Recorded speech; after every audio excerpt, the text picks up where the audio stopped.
He didn't notice the missing wallet until he reached the jeepney stop, reached into his pocket, and felt nothing. Manila's humidity pressed close, the street buzzed with horns and chatter, but suddenly it all faded beneath one thought. I'm ruined. His ID, his cash, his savings card, gone. Somewhere on these crowded streets, his life was lying in the dirt, or worse, already in someone else's hands. Hours passed in frantic retracing. He checked the cafe he'd visited, the bank queue, even the gutter near the food stall. Nothing. Defeated, he trudged back to his apartment complex, shoulders slumped. Manila's late afternoon sky burned orange as if mocking him. Then, an unexpected knock. A man he'd never seen stood there, slim and polite, wearing a faded polo and gentle smile. In his hand was a wallet. His wallet. I found this by the bank, the stranger said softly. Your address was inside. Stunned, he invited him in, offering water and gratitude in waves.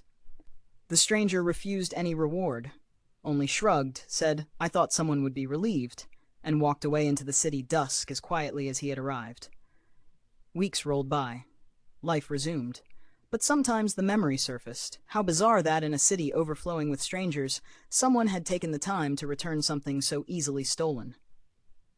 Then one morning, the sound of dragging suitcases and clinking tools echoed through the hallway. The landlord spoke cheerfully to someone unseen. By noon, the newcomer stepped out of the neighboring door. And it was him, the wallet finder. The same faint smile, the same quiet warmth. Their eyes met.